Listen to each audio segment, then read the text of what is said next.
अस्सलाम वालेकुम। किस्सा गो में अवां जी ख़िदमत में हाज़िर आहियां नई दुआ सां अवां जिते वॾो ख़ुशि हुजो शाद ऐं आबाद हुजो। हमेशह जी इहा दुआ हूंदी आहे त करीम रब अवां खे दामे दर में घर में सुख ने सिर्फ़ु पंहिंजो मोहताज रखे ऐं तव्हां उन खां सवाइ कंहिंजा बि साइल न हुजो। हीउ ज़मानो जेको कोविड-19 जे हिसाब सां हलंदो रहे थो उन में बसि तव्हांखे इहो अर्ज़ु करिणो आहे त हमेशह जीअं चवंदा आहियूं त पाण खे सेफ़ रखो, पासीत रखो ऐं मेल मिलाप में कोशिशि कजे त SOPs खे माण्हू फॉलो करे। सैनिटाइज़ेशन हुअणु घुरिजे, मास्क ज़रूरु पाइणु घुरिजे ऐं तंहिंखां सवाइ जेके प्रोफाइलेक्सिस आहिनि, जेके एहतियात आहिनि से ज़रूरु वठणु घुरिजनि। इहे हमेशह अर्ज़ु कंदा आहियूं ऐं इन अर्ज़ खे दिलि सां क़बूलु कंदा कयो, अवां जी वॾी महिरबानी थींदी। हीउ जेको कोविड जो ज़मानो आहे ख़वातीन हज़रात, हिन में जेका शइ सभ खां वधीक ख़तरनाक आहे सा आइसोलेशन आहे। यानी बीमारी त पंहिंजी जाइ ते आहे पर जेका अकेलाइप आहे उनजो पंहिंजो हिकिड़ो अजीब इदराक आहे ऐं क्वारंटीन थियणु को एॾो सवलो कोन्हे। अलाह साईं सभिनी खे महफ़ूज़ रखे, पर जेको हूअं बि आइसोलेशन आहे, माण्हू खां अकेलाइप आहे, सा हुनखे ॾाढो परे खणी वञे थी। पर हिकिड़ो असरु जेको बार बार निगाह जे साम्हूं आयो आहे उहो ॾाढो हैरत अंगेज़ आहे। मिसाल तौरु असां जॾहिं बि तयारी कंदा आहियूं, असांजी टीम तयारी कंदी आहे किसा गो जी, ऐं दिमाग़ में हिकिड़ो ख़्यालु ईंदो आहे त दिमाग़ु सोचींदो आहे त हिन हफ़्ते कहिड़े मौज़ू ते ॻाल्हाइणु घुरिजे, कहिड़ो किसो आहे जेको माण्हू खणी सघे थो, कहिड़ी शइ आहे जेका डिस्कस थी सघे थी। त हिन हफ़्ते हिकिड़ी अजीब ॻाल्हि साम्हूं आई आहे ऐं तक़रीबन छाकाणि त नफ़्सियात जे हवाले सां ज़िंदगी में कार वहिंवार थिए थो, काउंसलिंग थिए थी, माण्हुनि सां मुलाक़ात थिए थी, सवालनि जा जवाब अर्ज़ु कजनि था ऐं इलाज जी हिकिड़ी नोयत हिसाब पंहिंजी जाइ ते सूरत अख़्तियार करे थी। त जेका हैरत अंगेज़ ॻाल्हि महसूसु थी आहे ऐं ॾुख जी ॻाल्हि महसूसु थी आहे उहो ॿारनि जो रवैयो आहे जेके इम्तिहान में नाकामीअ खां पोइ डेवलप थी रहिया आहिनि। ख़ातिन हज़रात जेका टेस्ट आहे, मिसाल तौरु सिधी सही ॻाल्हि आहे, PST JST जी जेका बि टेस्ट हुई जंहिंमें हज़ारें शागिर्द फेल थी विया, उहो हिकिड़ो अलॻि मसइलो आहे, उहो नौकिरीअ जो मसइलो आहे। हिकिड़ी ॿी शइ आहे लाज़मन उहा डिग्री वारा आहिनि जेके नौकिरी जे लाइ कोशिशि कनि पिया था, माश पंहिंजी जाइ ते हिकिड़ी ख़ासि अहमियत रखे थो, उन ते पाण पोइ करे इंशाअल्लाह लज़ीम ॻाल्हाईंदासीं। पर अहम तरीन ॻाल्हि अॼोकी निशस्त में इहा करणी आहे त उहे ॿार जेके पंहिंजे कैरियर में रहिजी वञनि था उहे अजीब कैफ़ियत जो शिकार थियनि पिया। चहिरे ते मुर्क न पई अचे ॻाल्हाइण में, कीअं अचे मुर्क जॾहिं माण्हू मुस्तक़िल इहो ॿुधे थो त ॿार ख़ुदकुशियुनि न वञनि पिया था, उनजी सोचीनि पिया था, हिकिड़ो कैरियर प्लान कनि था, उन कैरियर में जॾहिं एडमिशन नथी थिए, हाणे पॉलिसीज़ सख़्त थी वियूं आहिनि, पॉलिसीज़ वेरिएबल आहिनि, शयूं मटिजी वियूं आहिनि, शयूं एॾियूं सवलियूं कोन्हनि जेके पहिरीं हूंदियूं हुयूं।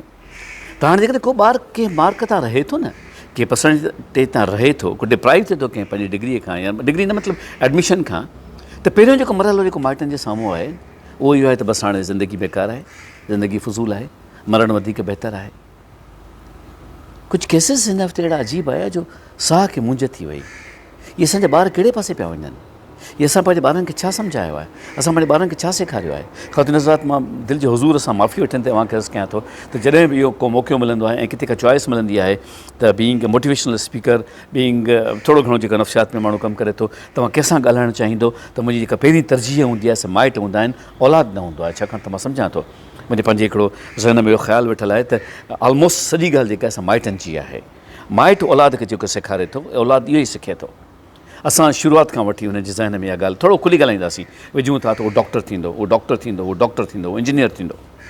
उन खां पोइ माज़रत नथो करणु चाहियां, असां मां केतिरा ई माइट आहिनि जेके खुलेआम कापी कराइनि था त असांजो ॿारु हिन रैट रेस में, हिन जेका दौड़ आहे कुअनि वारी, उन में छो पोइ रहिजी वञे। ॿारु ग़लती जो अहसासु महसूसु नथो करे, हू बसि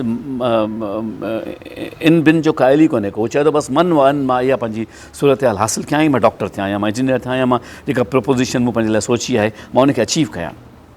ऐं पोइ जॾहिं उहो सालनि जी महिनत उन जाइ ते पहुचे थी, जॾहिं ॿारु धकु खाए थो त हिकदमि हिकिड़ो इनवर्ट रिएक्शन एॾो ख़तरनाक पैदा थिए थो जंहिंखे ॾिसी सची ॿुधायां त माण्हू जे मतिलबु वार खड़ा थी था वञनि। छा चइजे, कंहिंखे छा सम्झाए अचे, ज़िद ते बीठो ॿारु त बसि हाणे ज़िंदगी में छा फ़ाइदो आहे, ज़िंदगी में को बि फ़ाइदो कोन्हे। अजीब हिकिड़ी सूरत हाल आहे, एडमिशन रहिजी वई, बसि हाणे ज़िंदगी में सभु बेकार आहे, ॿियो को कैरियर ऑप्ट करणो ई कोन्हे को, मौत केॾी सुठी शइ आहे। मज़हब ते मां न ॻाल्हाईंदो आहियां, तव्हां ख़बर आहे, पर छा असां मज़हबी तौर ते उन्हनि खे सम्झायो आहे त इहो मौत कहिड़े क़िस्म जो आहे, छा असां उन्हनि खे इहो वेही सम्झायो आहे, किसो ॿुधायो आहे त हू कहिड़े पासे सोचीनि पिया था, कहिड़े पासे वञनि पिया था। हिकु महिरबानी दोस्त फेसबुक ते लिखियो, पंहिंजे ॿार जो फ़ोटो ॾेई चई त मुंहिंजो पुटु हिन भेरे बि पहिरियों नंबर आयो आहे, मुंहिंजो पुटु सदाईं पहिरियों नंबर ईंदो आहे। त मूं उनखे टेक्स्ट कयो जेको उनखे ॾाढो बुरो लॻो। मूं उनखे चयो त ज़रूरी न आहे त हीउ नंढिड़ो हमेशह पहिरियों नंबर अचे, हीउ ॿियो नंबर बि अची सघे थो। तव्हां पंहिंजे ॿार खे सम्झाईंदा कयो त हू ॿियो नंबर बि अची सघे थो, हू टियों नंबर बि अची सघे थो, हू फेल बि थी सघे थो। असीं पंहिंजी तव्हां ॾिठो त केतिरा माइट अहिड़ा आहिनि जंहिंजो ॿारु जेकॾहिं ॿियो नंबर अचे न त नाराज़ थींदा आहिनि। उहो नाराज़गी जो इज़हार कंदा आहिनि त तूं पहिरियों नंबर छो कोन आहे। भई ॿियो नंबर बि नंबर आहे। तव्हां ॾिठो आहे दुनिया में टॉप टेयर जेको हूंदो आहे सो 10 नंबर हूंदो आहे। मां माफ़ी चाहियां थो, मुंहिंजे लहजे में अॼु का चाशनी कान्हे का, मुंहिंजो लहजो कड़ो आहे छाकाणि त मां उन दर्द खे महसूसु कयां थो जेके उहो माइट महसूसु कनि पिया जंहिंजो औलाद उन्हनि सां इहो सलूक करे रहियो आहे। त असांखे बसि जीअणो ई कोन्हे को। कलाक जा कलाक काउंसिल कयो, वेही सम्झायो त बाबा ज़िंदगी एॾी हसीन तरीन शइ आहे, एॾी ख़ूबसूरत शइ आहे, इनखे ईअं कैरियर बि ठीकु आहे, अहम आहे, पर ईअं ज़ाया न कबो आहे। जॾहिं मां उन्हनि ॿारनि सां गॾु वियां थो पुछां थो साहु खणी सघो था, नज़र कमु करे थी, कन ॿुधनि था, मानीअ जो ज़ाइक़ो अचे थो, ख़ुशबू या ॿी का बू महसूसु थिए थी, ज़िंदगीअ जी का महरूमी त कान्हे न जिस्म में। पोइ रब जी हिन नेमतुनि खे शुक्रानो अदा करे तव्हां हिकिड़े कैरियर जे पोयां इहो सभु छो था सोचो। आवाज़ बि फंबल करे पियो तकलीफ़ जे करे। छो था सोचो तव्हां ईअं त बसि असांखे ज़िंदगी ख़तमु करणी आहे। महिरबानी करे पंहिंजे ॿारनि सां वेहो, महिरबानी करे पंहिंजे ॿारनि खे काउंसिल कयो। हीअ जेका सोच आहे न ॿारनि जी, उहा उन काउंसलिंग न हुजण जे करे आहे। हाणे हिते केतिरा ई असांजा महिरबानी चवंदा आहिनि त असां को माहिर नफ़्सियात त कोन्हे त असां काउंसिल कयूं ऐं असां सेखारींदा वठूं। ॻाल्हि माहिर नफ़्सियात जी कान्हे। हिकु माहिर नफ़्सियात खां वधीक नफ़्सियात माउ ऐं पीउ ॼाणंदा आहिनि, इहो गैरेंटीड आहे। जेका ख़बर माउ खे पंहिंजे औलाद जी पए थी न ऐं पीउ खे पंहिंजे औलाद जी पए थी, उहा कंहिं टीचर खे एतिरी कोन थी पवे, कंहिं माहिर नफ़्सियात खे एतिरी कोन थी पए जेतिरो कंहिं दिलि लॻाईंदड़ टीचर, प्यारु कंदड़ टीचर, जेको शफ़ीक़ हुजे, जेको ॿार जो कैरियर डेवलप कंदो हुजे ऐं माउ पीउ खे पवे थी। त छो न त असां उन्हनि सां गॾु वेहूं। असां हिन माश जे चकर में पंहिंजी प्रोफेशनल लाइफ में असां पंहिंजे ॿारनि खे वक़्तु छो कोन था ॾियूं। मुंहिंजो इहो आई एम सॉरी टू से कंक्लूजन इहो ई बीठो आहे त जॾहिं 12वीं जमात ताईं ॿार पहुचनि था ऐं हू कंहिं कैरियर खे अडॉप्ट नथा करे सघनि ऐं रहिजी था वञनि, त उहा वॾे में वॾी शइ इहा आहे त माइट जे पारां हुनखे काउंसिल थियलु कोन्हे। अलाह करे मां ग़लति हुजां, ख़ुदा करे मुंहिंजी सोच ग़लति हुजे, मां पंहिंजी जाइ ते ग़लति बीठो हुजां, तव्हां सही हुजो, पर असां जाती पायूं था पंहिंजे पाण में त 24 कलाकनि में असीं पंहिंजे ॿारनि खे केतिरो टाइम ॾियूं था। तव्हां ॾिठो अॼुकल्ह रेडियो ते ब्रॉडकास्ट थिए पियो थो त ॿारनि जे चैनल्स ते निगाह विझो त हू सेल फोन में कहिड़ा चैनल्स इस्तेमालु पिया कनि। अॼुकल्ह इहो इश्तहार पियो थो हले, इहो छो पियो थो हले? छाकाणि त अहसासु थियो आहे न त ॿार हाणे उन्हनि वेबसाइट्स ते वञण लॻा आहिनि जेके मुनासिबु न आहिनि। ॿार हाणे उन पासे वञणु लॻा आहिनि छाकाणि त उन्हनि खे फ्री हैंड त ॾिजे, पर उहो free hand total free hand न हुजे। कोशिशि कयो उन्हनि सां गॾु वेहो, कोशिशि कयो उन्हनि जी ॻाल्हि ॿुधो, कोशिशि कयो उन्हनि खे कैरियर सेखारियो। ऐं कैरियर सेखारण में हमेशह हिकिड़ी ॻाल्हि अहम हूंदी आहे त ज़िंदगी में घटि में घटि 3 कैरियर्स जी चॉइस कबी आहे, ABC।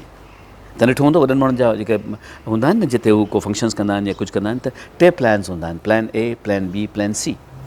हर शइ जा प्लान्स रखिबा आहिनि त बाबा हीउ न थियो त हीउ कंदासीं, हीउ न थियो त हीउ कंदासीं। असां कॾहिं हुननि खे सम्झायो आहे त जेकॾहिं तूं डॉक्टर कोन थींदे त पोइ तूं छा थींदे? हुजत कयां थो हिकिड़ी, पहिरियों जुमिलो इहो चवंदो आहे डॉक्टर न थियुसि त फार्मेसी खपे। बाबा उहो बि त डॉक्टर ई आहे न, हुन पासे ई हिकिड़ो फील्ड आहे न। माना तव्हां हुन जे दिमाग़ में उहा ई ॻाल्हि विहारे छॾी आहे त उहो मेडिसिन्स वारे पासे ईंदो। छो? अकाउंट्स कोन्हनि के, इकोनॉमिक्स कोन्हे, अॼुकल्ह मीडिया एॾी हाइप ते हलियो वियो आहे, चैनल्स कोन्हनि के, उते के नौकरियूं कोन्हनि के, फाइनेंसिस में MBAs BBAs माण्हू कनि था, ह्यूमन रिलेशन्स कोन्हनि के, नौकरियुनि जी हेॾी वॾी चैन उते खुली पई आहे, उहे शयूं कोन्हनि के। असां पंहिंजे ॿारनि खे सम्झायो आहे, दिलि ॾुखी वई आहे। अॼु ॾुखियल दिलि सां असां मुखातिबु आहियां, औलाद जो पीउ आहियां, ॼाणा थो दर्द छा हूंदो आहे, हथ ॿधां थो। महिरबानी करे पंहिंजे ॿारनि सां वेहो, महिरबानी करे उन्हनि सां ॻाल्हायो, महिरबानी करे उन्हनि खे सम्झायो त ज़िंदगी कीअं छा आहे, छो आहे। ॿारु किथां कोन वेंदो। ऐं ॿारनि सां जेकॾहिं तव्हां सम्झो था त ॿारनि खे इहे इशूज़ डेवलप थियनि पिया था ऐं हू कंहिं ग़लति सोच में अची था वञनि, त कंहिं न कंहिं माहिर नफ़्सियात सां राब्तो ज़रूरु कयो, उन सां ॻाल्हायो ज़रूरु ऐं पंहिंजे ॿारनि खे उन खां काउंसिल ज़रूरु करायो, छाकाणि त इन सां हिकिड़ो वॾो फ़र्क़ु पइजी वञे थो। का बि ॻाल्हि समातुनि ते ख़राश विझी वई हुजे त मूंखे माफ़ु कजो। अॼु किसा गो में का बि किसा गो ई कान्हे, छाकाणि त इहो ई वॾो किसो आहे जेको मूं जी ख़िदमत में पेश कयो, जेको मूं जे साम्हूं बयानु कयो। करीम रब खे दामे दर में कर में सुख ने सिर्फ़ु पंहिंजो मुहताज रखंदो। रब करीम कंदो त तव्हांजो औलाद तव्हांखे ख़ुशियूं ॾेखारींदो। अलाह कंदो त तव्हां सभु पंहिंजे औलाद जी ख़ुशियूं पंहिंजी निगाहुनि सां ॾिसंदव। पर उन लाइ ज़रूरी इहो आहे ख़वातीन हज़रात त तव्हां हुननि सां हर वेले गॾु हुजो ऐं उन्हनि जी सॼी सोच ते पंहिंजी गिरफ़्त मज़बूत रखो। इंशाअल्लाह अज़ीम इन हफ़्ते वरी मुलाक़ात कंदासीं फ़ी अमान अल्लाह भाई।